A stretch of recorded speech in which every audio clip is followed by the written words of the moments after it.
Prepare to feel extremely paranoid about your completely harmless daily routine.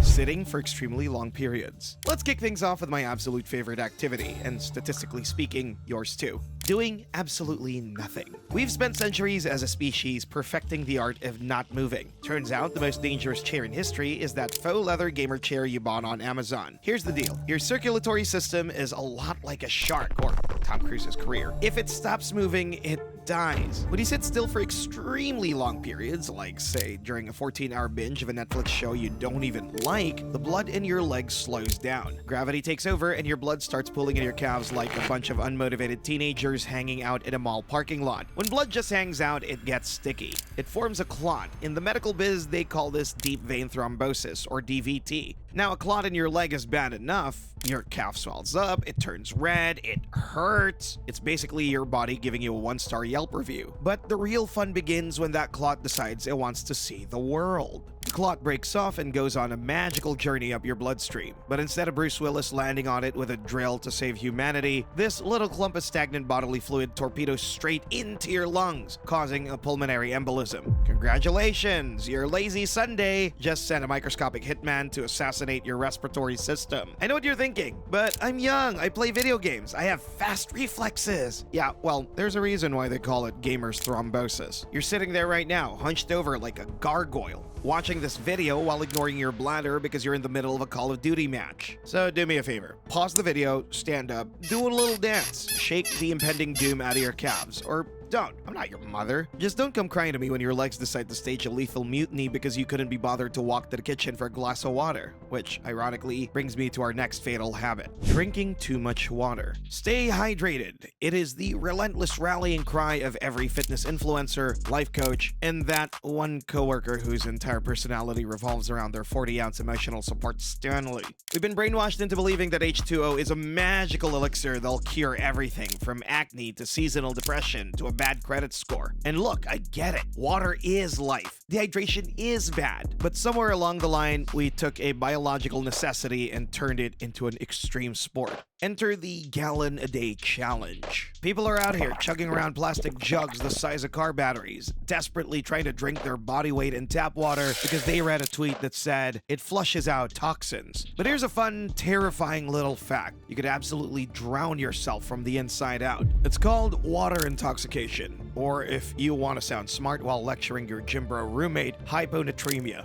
Here's how you accidentally assassinate yourself with the stuff they serve for free at Denny's. Your kidneys are amazing little organs, but they have a strict union contract. They can only process and eliminate about 0.8 to 1 liter of water per hour. If you start chugging water like you're trying to put out a stomach fire, your kidneys throw their tiny little hands up and clock out. When your kidneys can't keep up, all that excess water has nowhere to go but directly into your bloodstream. This dramatically dilutes the sodium levels in your blood. Without enough sodium, that water decides to crash the party, rushing inside your cells through osmosis and causing them to swell up like cheap hot dogs left in the microwave for too long. In most of your body, swollen cells are just uncomfortable, but your brain is trapped inside your skull, which is made of solid bone. It doesn't stretch, so when your brain cells start swelling, they literally run out of room. It's exactly like the trash compactor scene in Star Wars, except instead of Luke and Han Solo, it's your frontal lobe getting squished. The symptoms of water intoxication start off looking exactly like dehydration.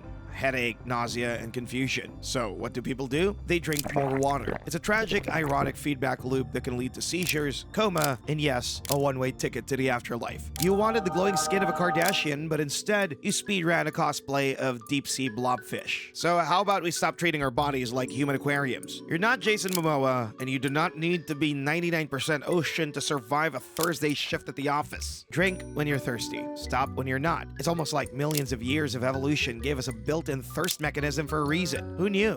Using cotton swabs in ears. Now, I know what you're thinking, but nothing feels better than a deep tissue brain massage after a hot shower. And you're right, it's a sensation so divine it should be illegal. But here's the thing, it basically is a crime against your own anatomy. Using a cotton swab to clean your ears is the medical equivalent of trying to fix a delicate Swiss watch by poking it with a toothpick while wearing oven mitts. It's a total waxident waiting to happen. First off, let's look at the box. Every single brand of cotton swabs has a warning that says, and I quote, "Do not insert swab into the ear canal." That is the biggest lie in human history. It's the terms and conditions of the hygiene world. Nobody reads it, and everybody everybody breaks it. It's like the keep off the grass sign at the park. It's not a rule. It's a suggestion for people who don't know how to live on the edge. See, your earwax or cerumen, if you want to sound like a nerd who actually went to med school, isn't your enemy. It's not dirt. It's there to trap dust, bacteria, and small bugs that think your head looks like a cozy Airbnb. When you go in there with a Q-tip, you aren't cleaning. You're just a bulldozer. You're taking a little bit of wax and pushing the rest of it deeper, compacting it against your eardrum like you're trying to pack a suitcase for a 2-week trip into a carry-on. You're creating a wax wall that's more impenetrable than the plot of a Christopher Nolan movie. But wait, it gets deadlier. If you're a power user who goes in too deep because you really want to feel the scratch, you risk puncturing your eardrum. And if you think a paper cut is bad, try having a hole in the thing that lets you hear the sweet, sweet sound of my voice. But the real danger is when you cause an infection. There's a lovely little condition called necrotizing otitis externa. It sounds like a spell from Harry Potter, but it's actually an infection that starts in the ear canal and spreads to the bones of your skull. If you push a swab in there, create a tiny micro tear, and introduce some nasty bacteria, that infection can literally start eating your skull and head straight for your brain. It's like The Last of Us, but instead of a cool mushroom apocalypse, it's just you dying because you couldn't stop poking your brain itch. So unless you want your last words to be, "but it felt so good," leave the swabs for your eyeliner or cleaning your keyboard. Your ears are self-cleaning ovens. Let them do their job. Neck cracking. If you're still with me after the ear swab horror show, I hope you've still got enough cognitive function left to appreciate this next one. Because we're moving from the auditory canal to the literal structural support beam of your entire existence. That's right, we're talking about neck cracking. We're all out here living like tech gremlins, hunched over our phones and laptops until our spines resemble a question mark more than a biological support system. That sweet, sweet pop feels like a spiritual awakening. But here's the thing, you're not just releasing gas. You might be next in line for a one-way ticket to the neurology ward. Let's crack the code on why this is actually terrifying. When you twist your head like you're trying to see behind you without moving your shoulders, you're putting an insane amount of torque on your vertebral arteries. These are the literal pipes that deliver the high-octane brain juice to your noggin. If you do it too hard or too often, or just with the wrong kind of oomph, it can cause a vertebral artery dissection. That's medical speak for you just ripped the lining of your internal plumbing. Once that happens, your body tries to fix it by forming a blood clot. And where does that clot go? It hitches a ride straight to your brain, leading to a stroke. Imagine being 25, trying to get that satisfying snap so you can focus on your Genshin Impact grind. And suddenly you're losing motor skills because you wanted to sound like a dry twig. I've seen those TikTok chiropractors. You know the ones. They look like they're trying to start a lawnmower using someone's chin. They call it an adjustment. I call it aggressive structural sabotage. If you're doing this to yourself at home, you're basically playing Russian roulette with your central nervous system. So maybe stop trying to be your own osteopath. Unless you want your legacy to be the person who literally twisted their own lights out, keep the DIY adjustments to your IKEA furniture.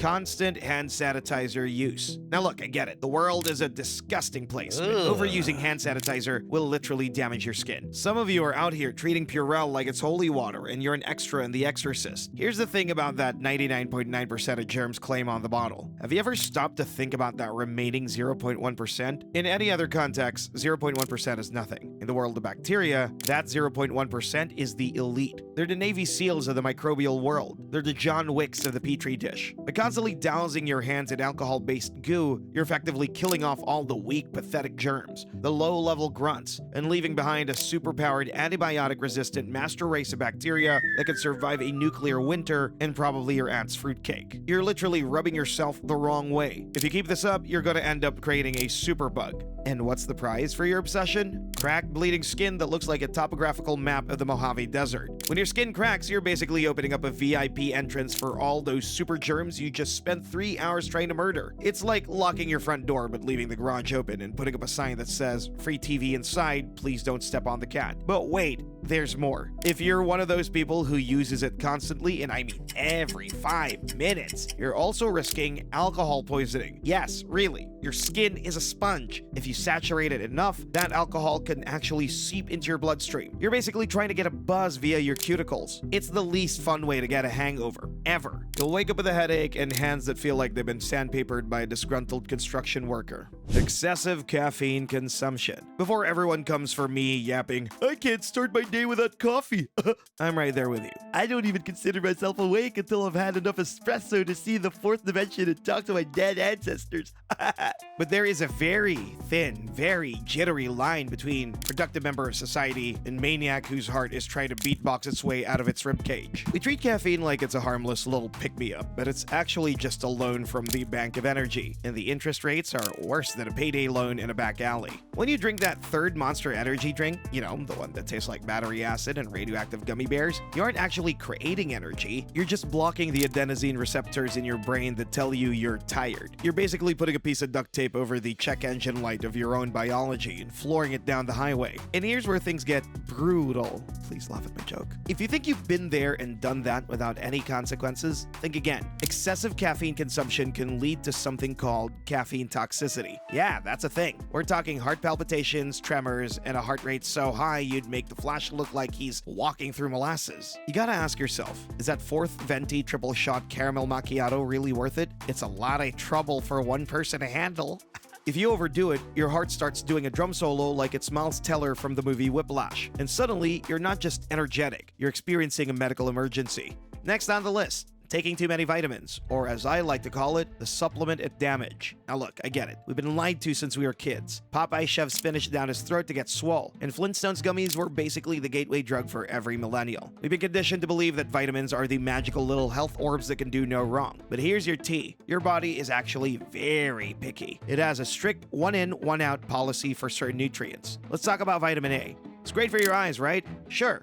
Until you take too much and your skin starts peeling off like you're a lizard person trying to blend into a Senate hearing. Excessive vitamin A can lead to something called hypervitaminosis A. It sounds fancy, but it basically means your liver screaming, "I surrender," louder than a French general in a 1940s documentary. You can actually get vitamin A poisoning from eating polar bear liver, which is a very specific don't do that I feel most of you weren't planning on doing anyway. But in supplement form, it's a multi-vicious cycle. You take them to feel better, you feel worse, so you take more. And don't even get me started on vitamin D. We call it the sunshine vitamin, but if you overdo it, your life becomes a total disaster. Too much vitamin D causes your body to absorb way too much calcium. You think, hey, stronger bones, right? I'll be indestructible. Wrong! That calcium doesn't just go to your bones. It starts depositing itself in your soft tissues, your heart, your kidneys, your lungs. Basically, you're turning into a statue from the inside out. You aren't becoming a superhero. You're becoming a decorative garden gnome with a pulse. And the worst part? Most of the time, you're literally just flushing your money down the toilet. If you take too many water-soluble vitamins like vitamin C or B12, your body just nopes them out of the system. You aren't becoming supercharged, you just have the most expensive neon-colored urine in the tri-state area. You're basically paying $50 a bottle to turn your bathroom breaks into a rave. So before you decide to biohack your way into immortality by chugging a bucket of supplements, maybe just eat a carrot. Or talk to a doctor who didn't get their medical degree from a TikTok infographic. Because honestly, there is such a thing as being too well, and death by gummy bear is a really embarrassing way for the paramedics to find you. Overusing nasal spray. Lastly, we have to talk about the ultimate betrayal. You're lying in bed, one nostril is completely fused shut, and the other one is whistling a tune that sounds suspiciously like a cry for help. You reach for the little plastic bottle of magic mist, the nasal spray. It's the only thing standing between you and a night of mouth breathing like a dehydrated bug. But here's the thing, that bottle is a liar. It's a toxic X of the pharmaceutical world. It promises you the world and oxygen, but it's actually plotting your cardiovascular demise. We've all been there. You spray, you wait 30 seconds, and suddenly you can smell colors again. It's a miracle! But then 3 days later, your nose decides it doesn't want to work on its own anymore. It goes on strike. This is called rebound congestion, or if you want to sound like a doctor who's about to give you a very expensive bill, rhinitis medicamentosa. Essentially, your blood vessels become so pampered by the spray that they forget how to constrict themselves. They become the nepo babies of your circulatory system, completely useless without daddy's help. If you keep hitting that bottle like it's a free sample station at Costco, your body starts to crave the active ingredient, usually oxymetazoline. This stuff is basically liquid hustle for your nose. It narrows the blood vessels, but if you do too much, it starts messing with your systemic blood pressure. You don't want problems like potential heart palpitations, tremors, and a heart rate that moves faster than a caffeinated squirrel on a treadmill. You just wanted both your nose holes open, and now your body can't function. But seriously, people have actually ended up in the ER because they treated their nasal nasal spray like cocaine, just snorting that shit up. It's a slippery slope. You start with one puff to survive allergy season, and the next thing you know, you're hoarding bottles like you're preparing for a snot-based apocalypse. It's like Breaking Bad, but instead of blue crystals, it's a 12-hour decongestant, and your lab is a messy nightstand. If you keep overusing it, you could actually damage the delicate tissue in your nose permanently, resulting in a condition called perforated septum. That's right, you could literally melt a hole through the middle of your nose. Your condition sounds so much like Harry Potter spells that you'll actually end up looking like Voldemort, but without the cool magic or the loyal snake. And I'm going to be so for real with you. None of us have that bone structure to pull off the no-nose look.